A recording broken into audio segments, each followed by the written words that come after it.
Good morning. Good morning. It is such an enormous pleasure to be here today.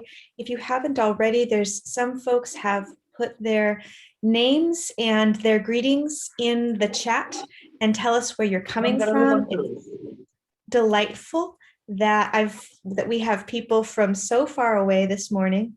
So whatever country you're from, please write greetings and from the place that you are at. Also, for the sake of these webinars, it's best that we all have our microphones on mute.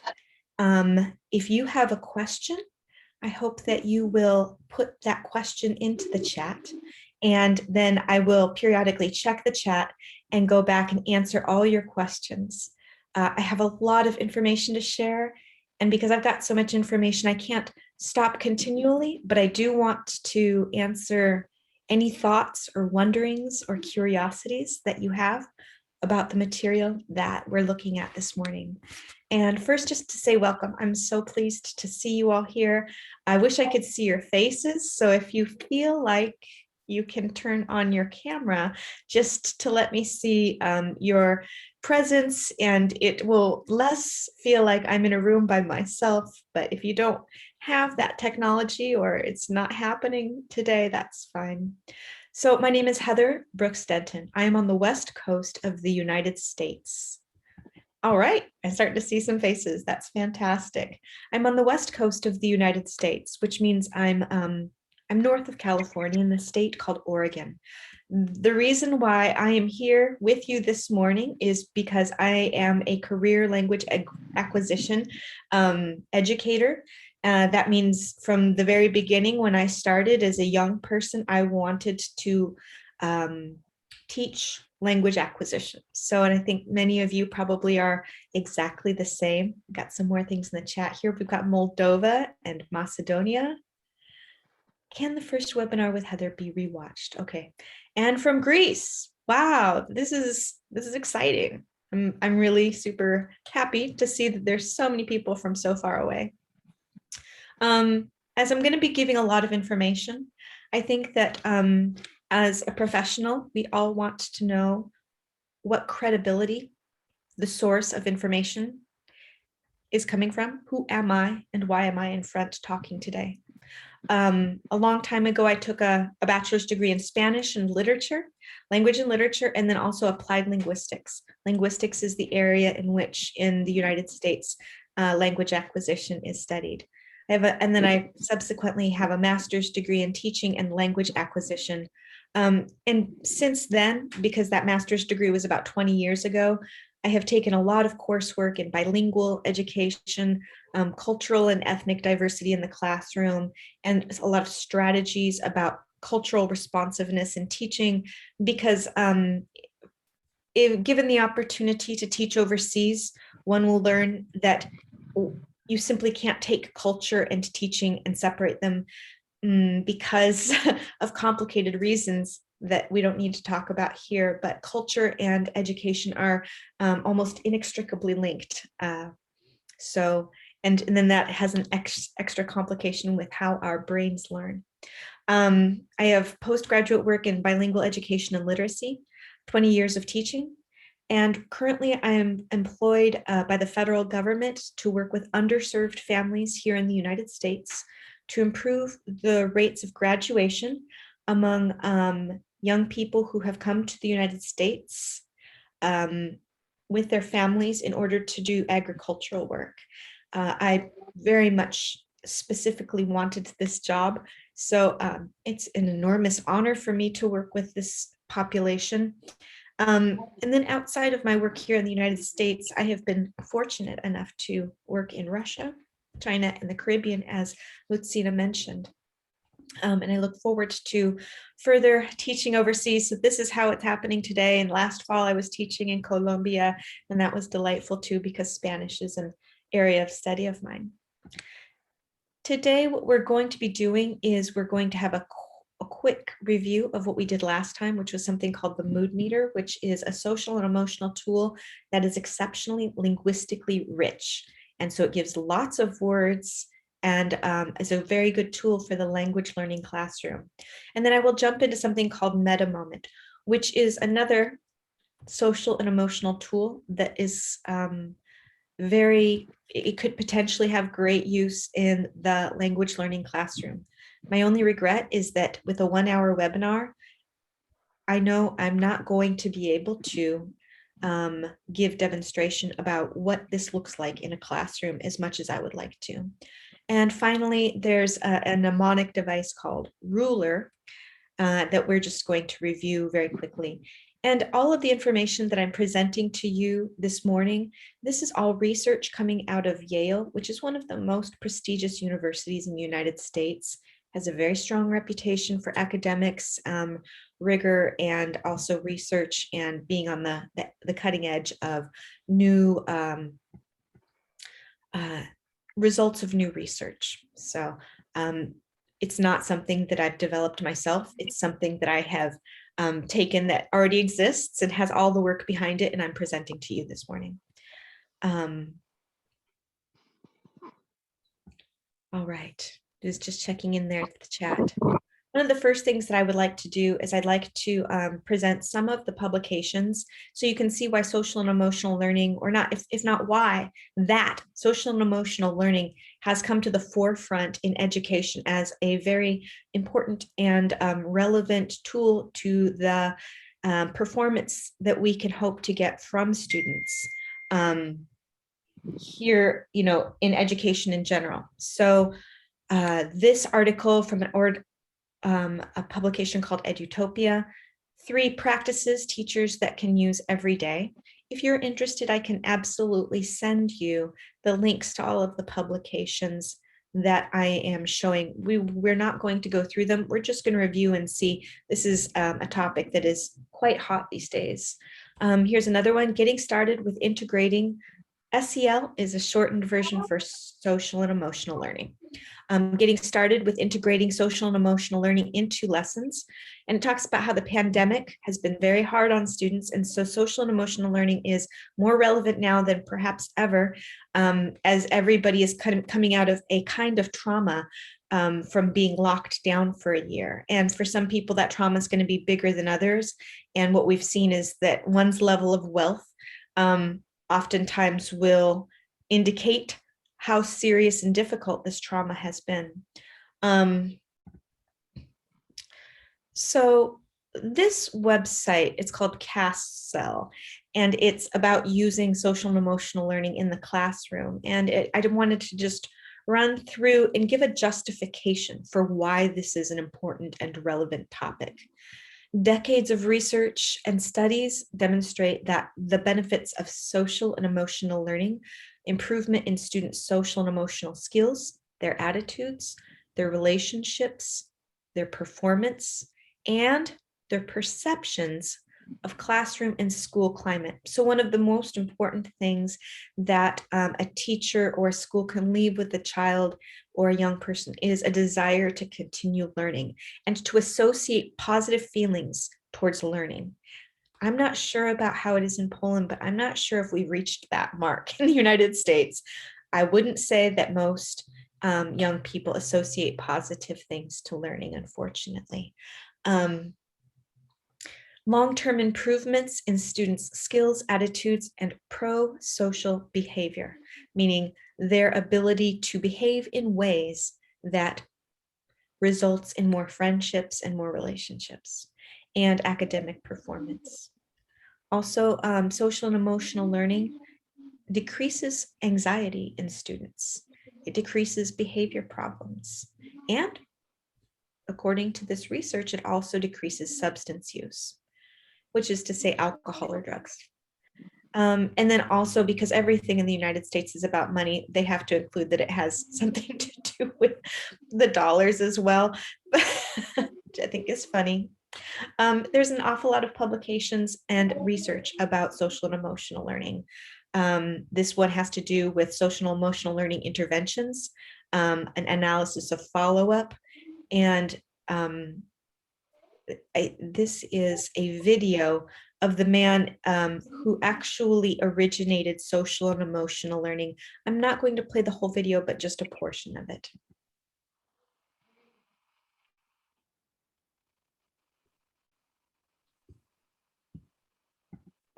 I'm a professor of child psychiatry at the Yale Child Study Center, and this is my 49th year there. I believe that the fundamental problem is that the system is built on academic learning and not on child development. But today, you need good social emotional development to do anything. And so we've got to make it possible for all children to have the kinds of experiences they need to be successful. There's still resistance because it's still the way many adults and many people think, but that has changed dramatically. I think that we're at a different point in our understanding, and there's no quick fix or easy sell that will substitute the hard work that it will take to change from the traditional approach that we've been using to an approach that supports the development of kids at building levels to make the kinds of adjustments we're talking about. But it has to be done because the price for not doing it is too high.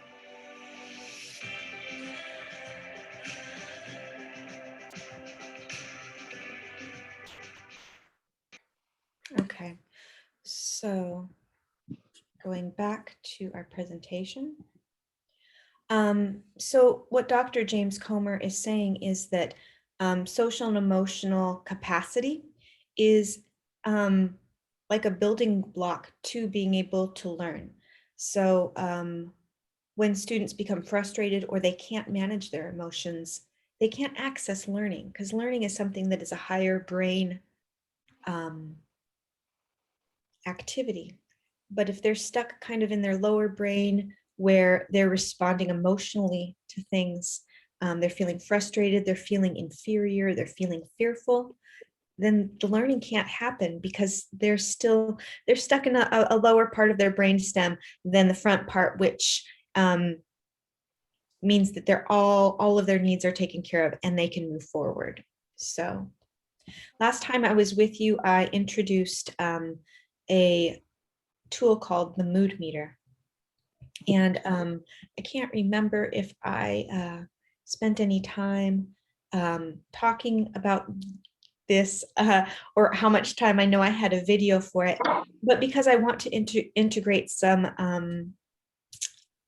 interactivity, I would like for you right now to take a look at this chart, and you'll see a lot of different words that have to do with how we're feeling in the moment, okay?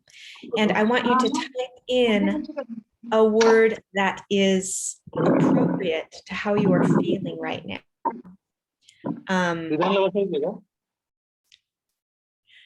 So for example, I think it's safe to say, for me, it's bright early in the morning here. So I'm a little bit sleepy, but I'm also energized. So I'm in the green corner, and as well as being in the yellow. The way that these words are arranged, and while you are typing in the word that you are feeling at this point, you go ahead and translate it in Google, because it is quite, there's some very academic emotion related words here. For example, despondent or alienated, disheartened. These are very specific words. I'm hoping that you're going to type the word that you are feeling right now into the chat while I explain how this chart is organized. This chart is organized on two axes. One axis is the amount of energy we have. In the blue, that's low energy. Up in the red, that is high energy. The other axis is pleasantness, how good you're feeling. On the left side, in the blue zone, it's not pleasant. You're not feeling good. You're not doing well. On the right side, in the green, you're feeling very calm and pleasant. We always want to be over here, right? For younger children, this is a wonderful tool. Even if these words have nothing, if they don't, you learn these words, they can still identify where they are on the chart by pointing to a color. I'm in the red. Let's take a look at the red. I am panicked. I am furious. I am irritated. I am annoyed. So these are really specific words. Little kids don't need to know these words yet, but as adults learning English, these words are going to only give a deeper breadth of understanding about how to describe how it is we're feeling.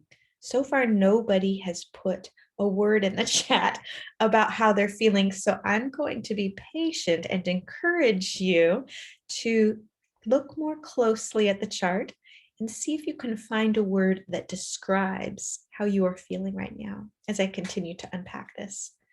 So these words up here in the red zone, that's high energy and low pleasantness. That is a feeling of anger, rage, intense and not very positive. Not positive and lots of energy towards that not positive feeling. So this is a really specific place. It's not a place we love to be, I don't think. Over here in the blue zone, it's low energy and low pleasantness. So in here, we are disgusted, depressed, hopeless, and then some more academic words like desolate or sullen. You get very specific about how a person might be feeling. And so this is a rich language tool that I hope you will find use for in the language classroom. The last webinar I did spoke more about how to use this tool. Over here in the green zone tends to be a wonderful place for learning to happen, although learning can happen in any one of these zones. The green zone is high pleasantness and low energy. That means students are calm. I think as teachers, we recognize that as time when we can perform direct instruction for a short period of time because students are ready to receive. They've eaten enough food, they've slept enough, they're emotionally at an even state, their home life might not be tumultuous, their friendships are calm, and they're ready to learn. So we can say restful, tranquil, loving even, serene, at ease. Okay, these are all words that would describe the green zone. I'm still waiting for you guys to tell me a word that describes, I want a check-in. This is what I call a check-in. This is the way I do it in the classroom. Give me a check-in on where you are feeling right now. So I'm going to wait patiently. I'm going to explain yellow, but I'm still looking for your check-in and where you type in the word that describes how you're feeling this morning or afternoon or evening for you in Poland or wherever you are, being that we're from everywhere now. Yellow. And the yellow zone is high energy and high pleasantness. Okay. So this is another fun, beautiful, wonderful place for a student to be. They are exhilarated. They are festive and upbeat and hopeful and focused and happy. So that is the yellow zone.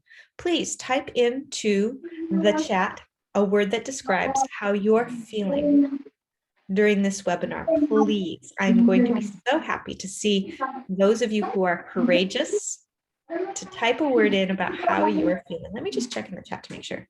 Aha, I've got one. Oh my gosh, I have so many, but the chat wasn't telling me. Okay. I'm gonna have to meet some of us. Annoyed. Oh, we've got somebody who's annoyed. So they're up in the red zone.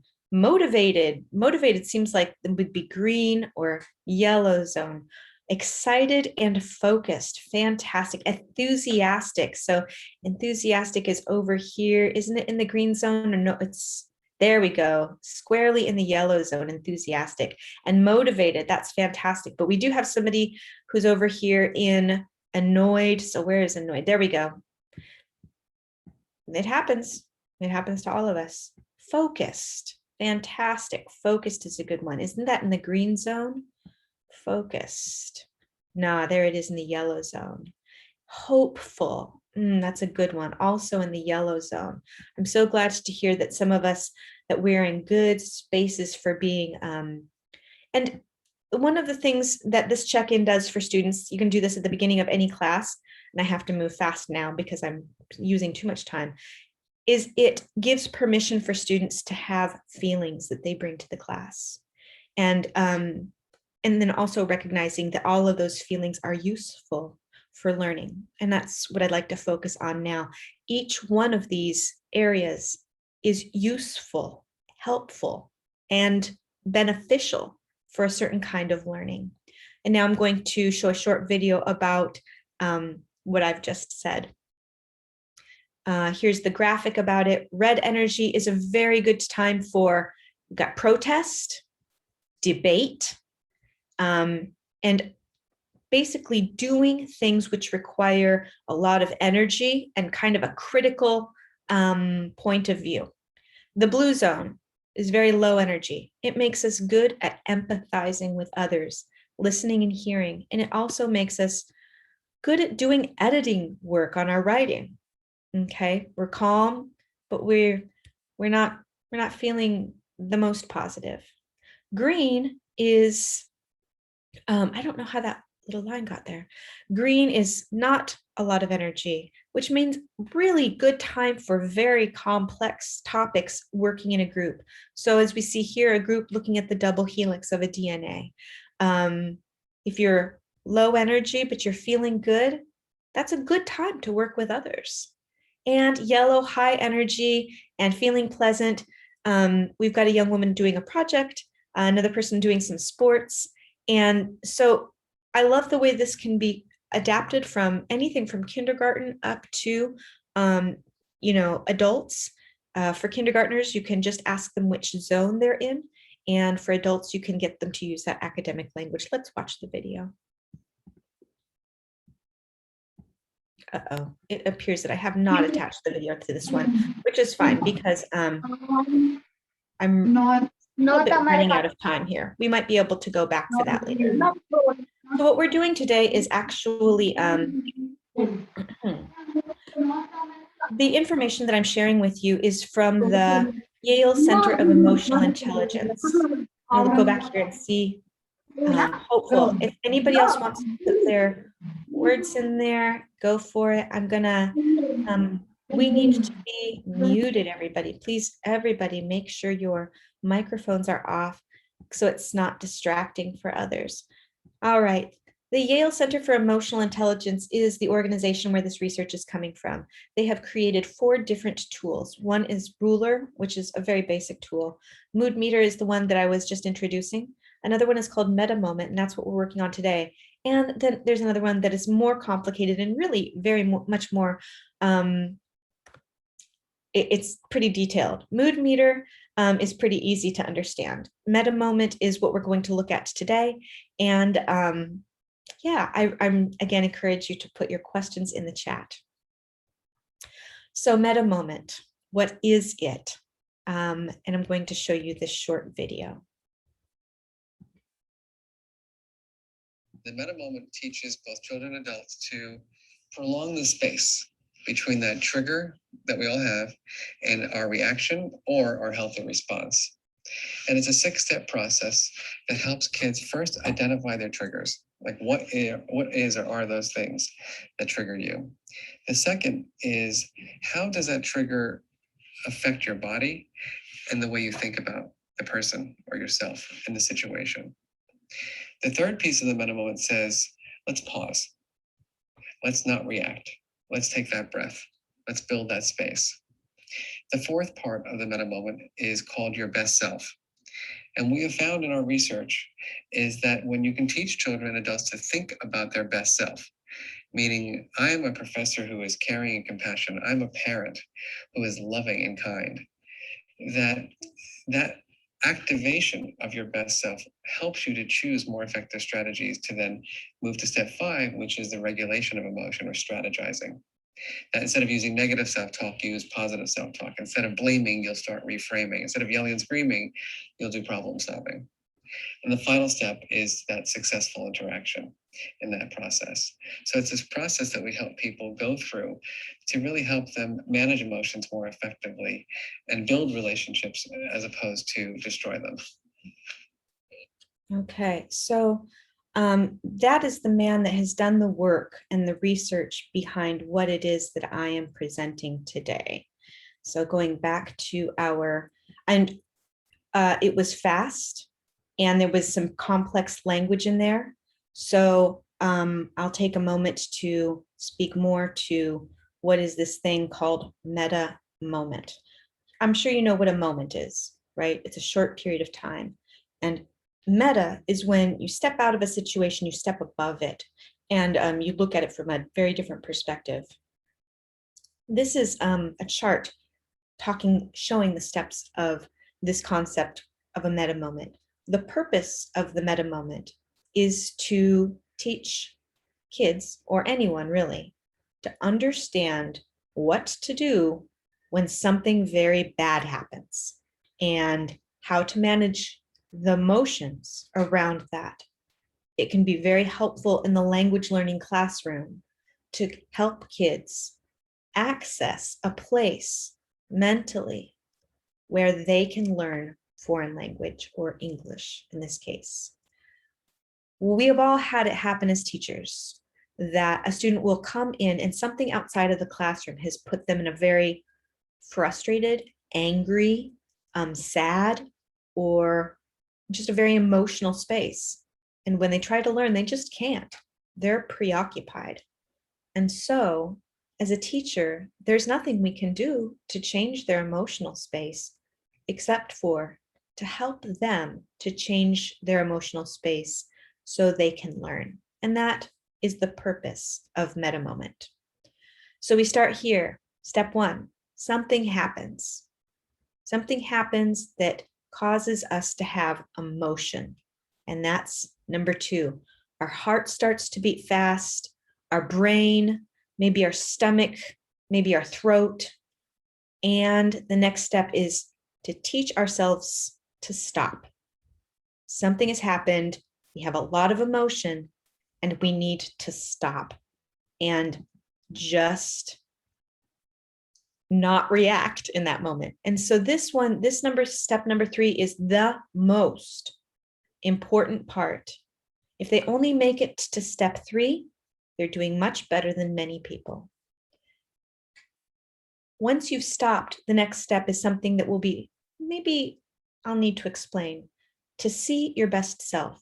And that's to say, to see yourself as the person you want to be. How do I want to respond to this? And that gives you a chance to use your brain and not just your emotions. And number 5, what are my strategies? How am I going to make the situation come out in a way that I want it to? And then finally, a success. So the meta moment can be a great tool. And even if it is taken just in one step, it is a very effective tool for breaking down the stuff that is happening for kids every day, all day long. And it slows it down to give some names for a teacher, but also for a student to understand where they're at with their emotional state. So in steps 1 and 2, something happens, right? Someone is mean or disrespectful. Some little kids won't like to have to wait their turn. Maybe somebody yells. Maybe somebody is treated unfairly. Maybe those boys playing soccer, one of them loses and they come back into the classroom frustrated. Some people get very unhappy about getting a bad grade. Sometimes it can be as small as someone standing too close or they touch your things. For some kids, this is a big deal. And it causes anger. So we go back, something happens, one of those things we just looked at, and there is a sense of frustration and anger. In order to take this into the English language learning classroom, let's put some words around what's going on. I feel angry when, And then students can identify what it is. You can use something like this that causes them to feel angry. I feel surprised when, and then they can see when I don't get to do or have something I want, or I am treated unfairly. And then you put in what happens. When I lose my pencil, I get sad. I feel surprised when I'm treated unfairly. I feel angry when I lose at basketball. Every time someone insults me or yells, I get, and then you can always refer back to the mood meter to give the words that these students have. The mood meter to describe the feeling, something like this to describe what happened. So, and that helps students take the next step through the Metamoment process. For example, here's another. Students should practice writing and recognizing naming emotions and triggers. I feel happy when my friend shares her candy. I feel angry when someone kicks me on the playground. I feel super excited when my mom gives me candy, okay? So that this can become not just an emotional tool, but also a linguistic tool. It will help students in a simple way to identify triggers being things which cause them to have strong emotions, and those emotions themselves. So a very good linguistic tool also to help students feel that emotion and recognize it. Step 3 is stop. Once you've stopped, taken a few deep breaths, breathing is a superpower when it comes to calming ourselves down. Things that I have done in the classroom in that stop moment is breathe, go get a glass of water, draw a picture of how you're feeling.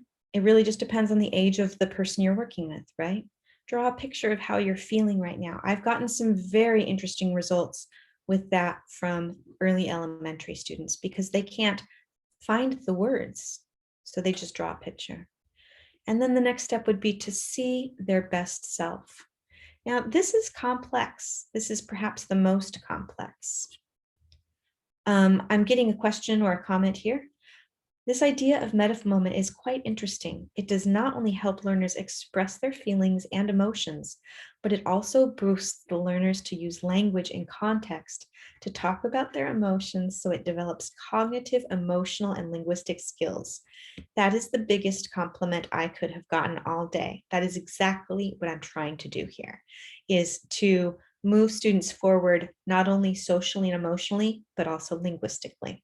So that is my biggest hope, and I'm so glad that you're seeing that. So in seeing one's best self, what will we do to help students see their best self? Some of the activities, I have to make this bigger here. Seeing our best selves is a bit of a process. Looks like I did not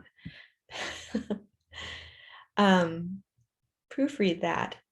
An activity to help students see their best selves would be adjectives. Brainstorm adjectives to describe people's personalities. It can be anybody's, not just people in the classroom, just personality adjectives. They could be very basic, like intelligent or artistic or energetic or serious. And they can also be very complex if it is a group of adults who are working with a lot of education. And character traits, so things that are about them, inherent in their character: jovial, very happy, joyful, troubled. Start with several well-known people. For example, you can put a picture up on the screen of somebody who is well-known, Arnold Schwarzenegger, Donald Trump, any number of famous political or movie stars. You can put a I'm trying to think of the name of Brad Pitt or something like that, and have the students think of character traits that they would give to that person. They don't even have to be accurate. They can just be character traits, because that's all you're trying to do now, is collect up ways to describe people's personalities. And if possible, move beyond easy words like smart and fun and cute or cool. Those words, move beyond those words and get into the more complex words. So when your students give you a complex word, really commend that kind of descriptive word. Ask students to write the best qualities of 5 different people in the classroom on a sticky note. For example, Alex is very generous. Ksenia is always kind. Yuri is intelligent, okay? Then they give the sticky notes to the students being described. So the students would turn those sticky notes into you, and then you can go put those on the desks of the students. This is a beautiful way to build community in your classroom, create a safe place in your classroom, and make it the kind of place where students are comfortable learning, okay? Obviously, if somebody writes something negative, you're not going to hand that note right back to them and say, try again. But this is just one activity for students to begin to see their best selves.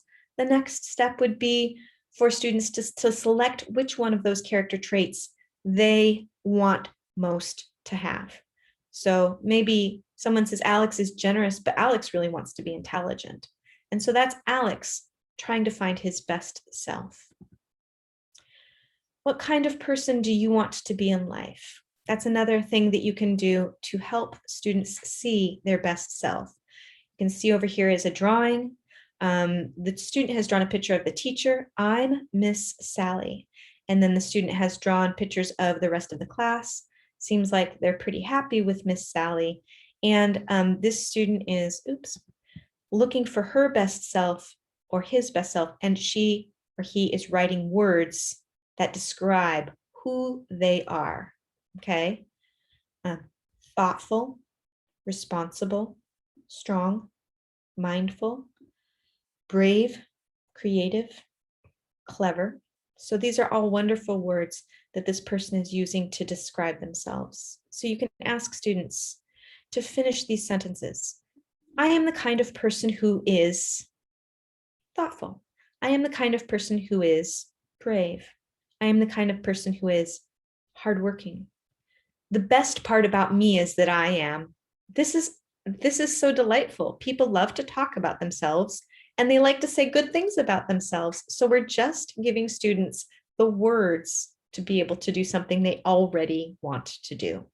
So seeing one's best self is an easy, beautiful, linguistically rich way of moving through emotional intelligence in the English learning classroom. People like me because I am. Wouldn't you want to answer these questions? I almost would want to stop what I'm doing and start talking about this too, but I'm not going to do that. It's just simply to say that these are things people like to think about because they're very positive and they're about themselves, and especially young people who are trying to figure out who they are. This is work that they want to do a lot of times, so it shouldn't be difficult to motivate. So these are ways that we can find our best selves. And I've seen teachers have students do posters like this. This one is very basic. So it can be anything from basic to much more organized about the person who is their best self. For example, you can create a page, divide that page into a bunch of different quadrants. Who am I in this part of my life when I'm at home, in the classroom, with my friends, and some other space, right? To make it even more complex or organized. Once they have begun to see who they are as their best self, as somebody who is brave or creative or strong, they can stop and move out of that angry space that they had been when they were sensing, okay?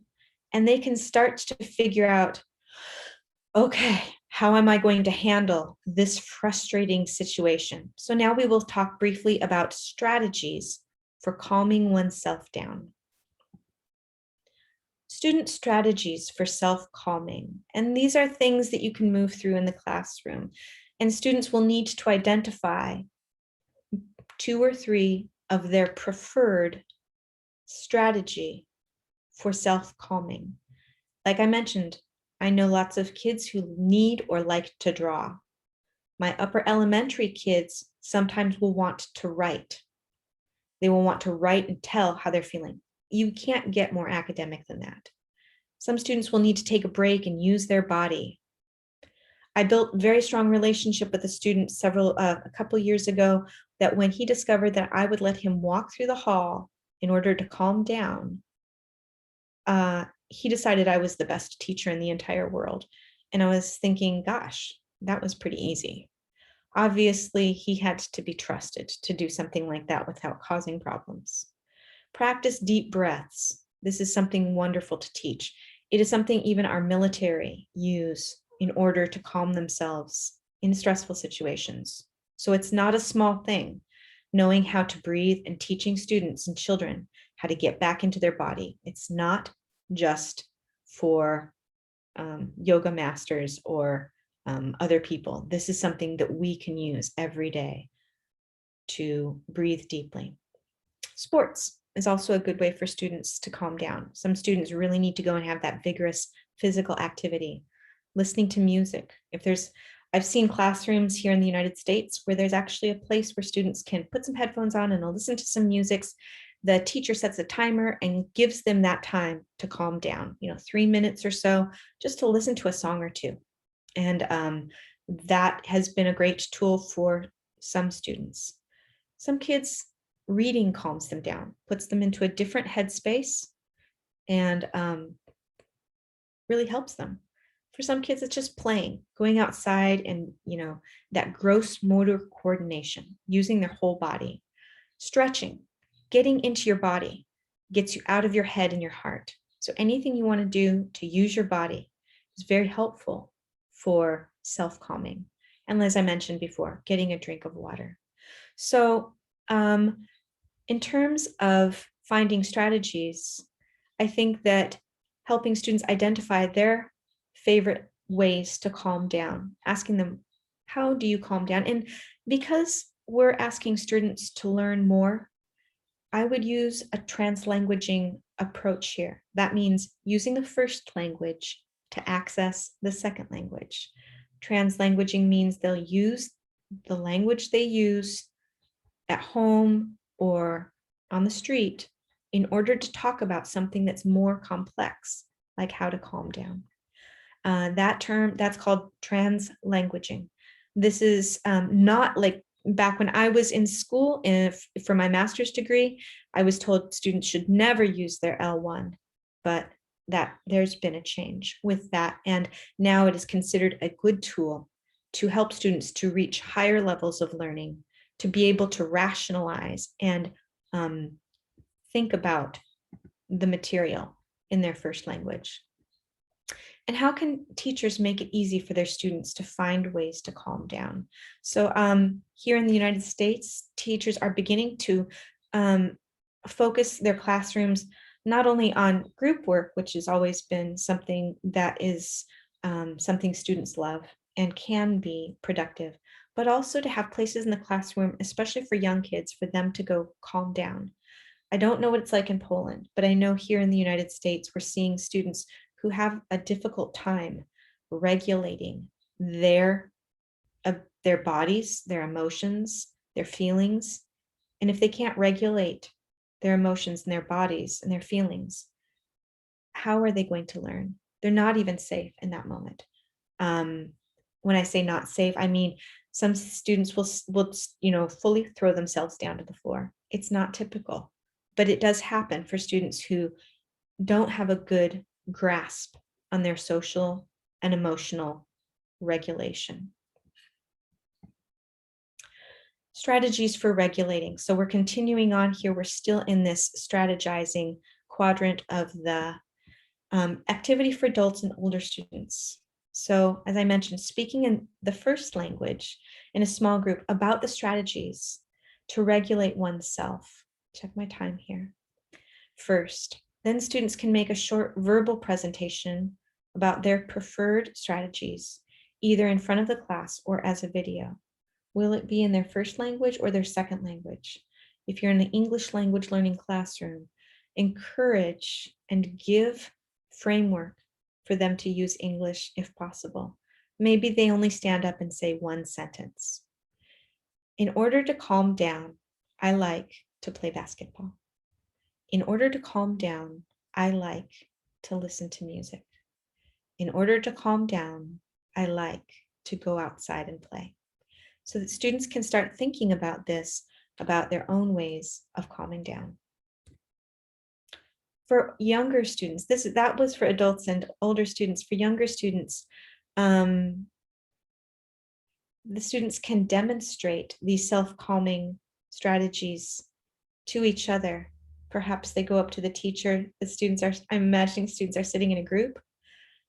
They raise their hands. Who wants to go up and demonstrate? They pick from a list, and then they show it to their classmates. They act it out, okay?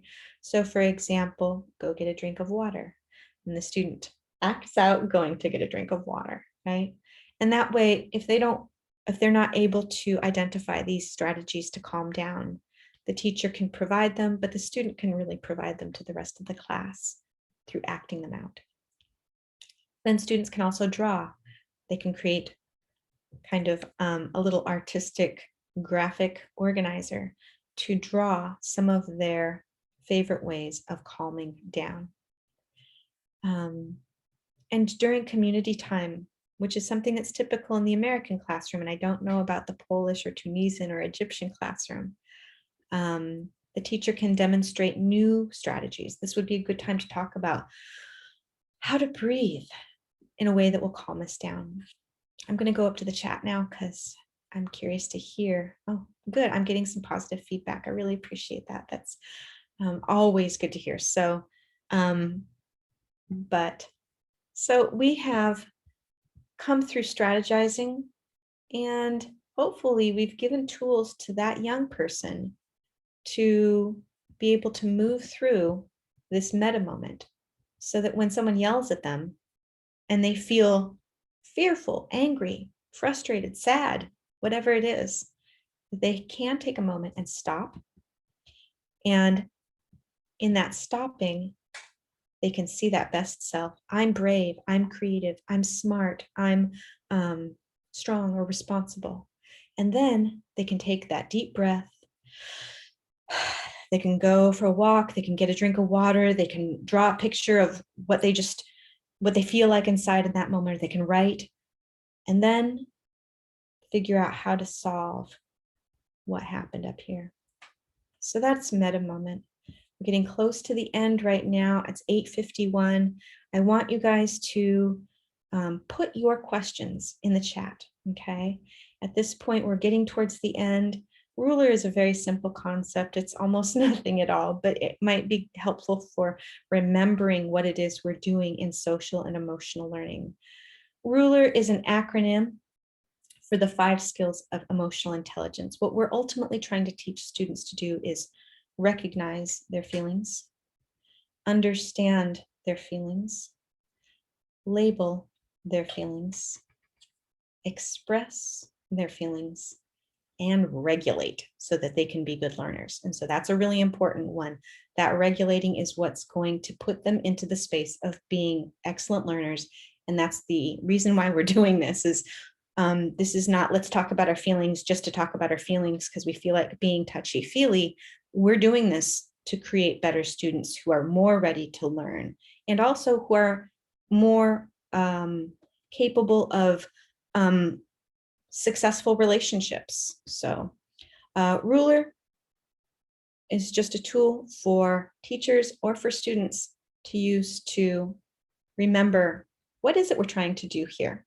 We're recognizing emotions, we're understanding emotions, we're labeling them with the mood meter, we are expressing them with our good English, and we're regulating our emotional state at that point.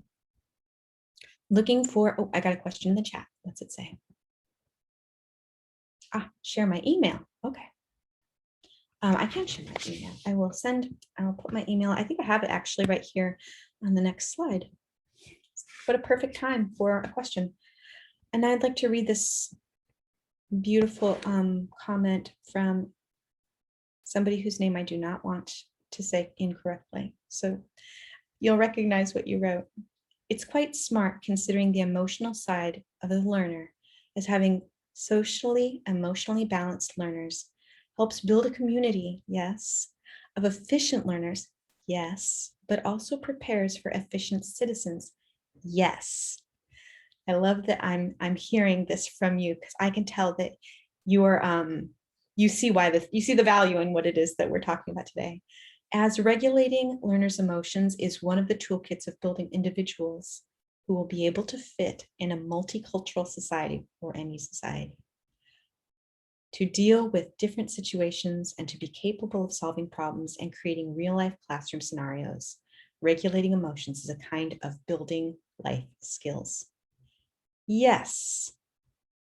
Yes, I could not have said that myself. Not only is your English amazing, but also your thoughts on this subject are exactly one of the reasons why I selected this topic to share with you guys. So fantastic. I appreciate that positive feedback. So if you're interested in receiving the research that I've been talking about, the videos, the reading, I would be happy to share that with you. Send me an email. I'm going to put this tiny URL into the box because I believe it's going to connect to a copy of this presentation. So I'm going to send this to everyone. You go to that URL, you'll be able to see this whole presentation. So if you're interested in reviewing it or sharing it, that's completely fine. Please don't take my name off of it. put your name on it. That's all I could say about that. All right. The only last thing that we have left is I want you to put your comments in the chat. We've got a couple of minutes for comments. I want your questions. And I also want you to go to this. I want you to go to this, let's see, and leave a piece of feedback about what we've done today. Because, good grief. I want you to leave a piece of feedback so that I know how to make this better. And also to, hang on, let's make sure that I've got that whole thing in there. To make sure that what I'm doing is effective and useful. So please, I'm looking in the chat for your questions.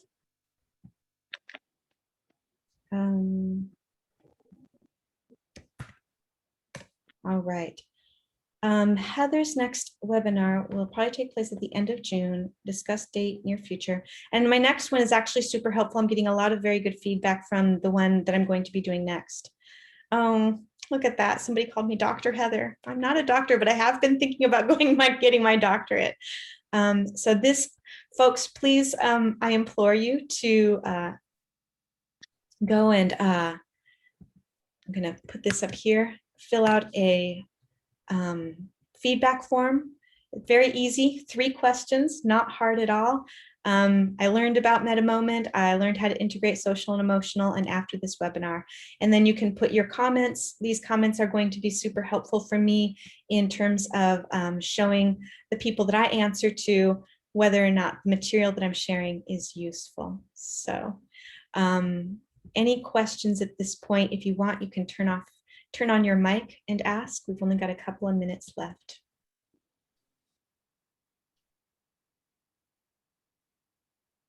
Any questions?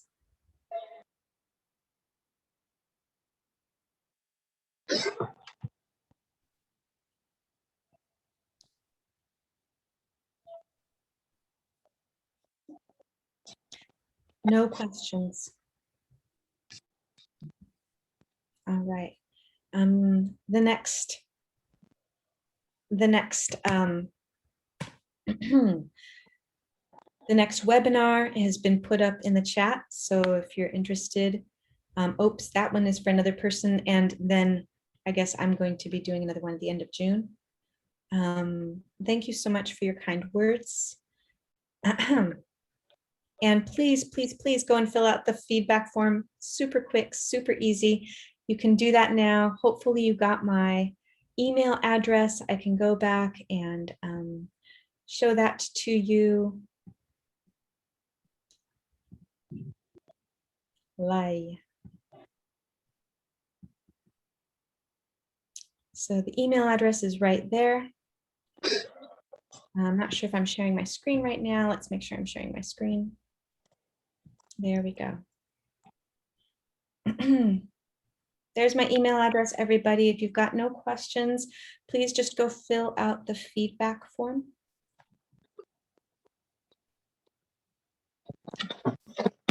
And if you want, before you check out from today's webinar, you can go back to the mood meter. Tell me how you're feeling now. I'd love to get a check-in from you. If you're still feeling, or you can even just put it in the red zone, yellow, green, or blue. Just keep it real easy if you want to. But these check-ins are super helpful for me. All right, getting some check-ins here. That's great. All right. Thank you, thank you, thank you. All right. Inspired, fantastic. I'm so glad to hear inspired. That's a wonderful piece of feedback there. My dear friends, there are no questions. I just ask that you complete the feedback form. And look at that, we're already even hopping on to the presentation too. That's fantastic. If there's no questions, I just ask that you complete the feedback form. It's been such an honor to spend time with you today. This is one of the reasons why I love getting to do this, is I get to work with amazing teachers from all over the world. And I just can't think of anything more exciting than that. So thank you for starting my Saturday in such an exciting way. Lucina, would you like to take it from here? Aww. Sure, sure. I've just saved the chat box. I hope I will be able to send it to you later on. And I'm also recording it on my laptop, so I hope it won't get lost somehow. And I will ask Marcin to place it on our YouTube channel. Thank you very much, Heather. I think that we are all emotional human beings, yes? And when we teach, we tend to forget about it. We tend to concentrate so much on knowledge and skills that we sometimes, some teachers even get irritated when students show too much emotion, yes?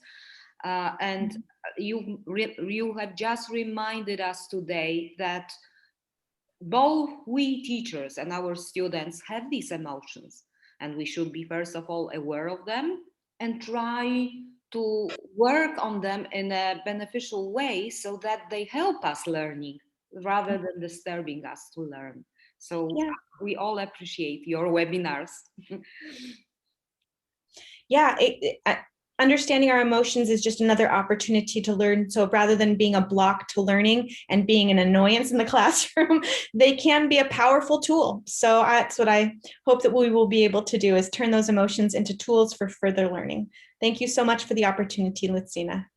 Thank you so much. I will keep in touch with you, and we will set the date of your next webinar, to which I am already looking forward. And I wanted to say one more thing. Edutopia is also one of my favorite websites.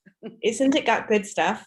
It's got a lot of very good stuff. I love it too. Yeah. And making you a human being, yes? Something that really has this kind of motto, message, mission, yes?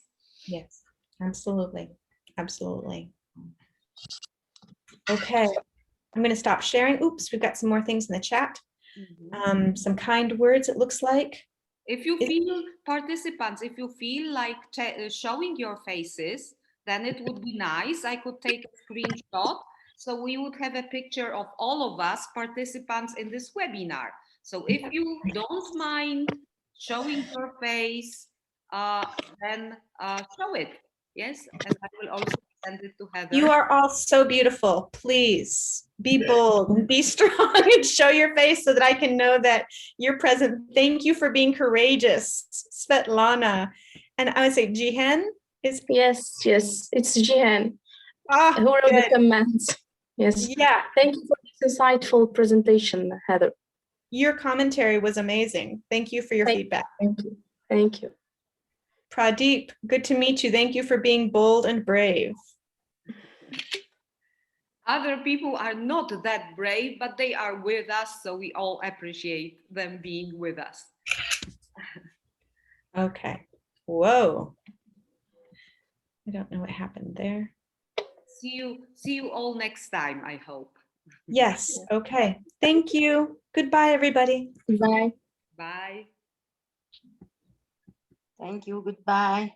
Thank you. Goodbye.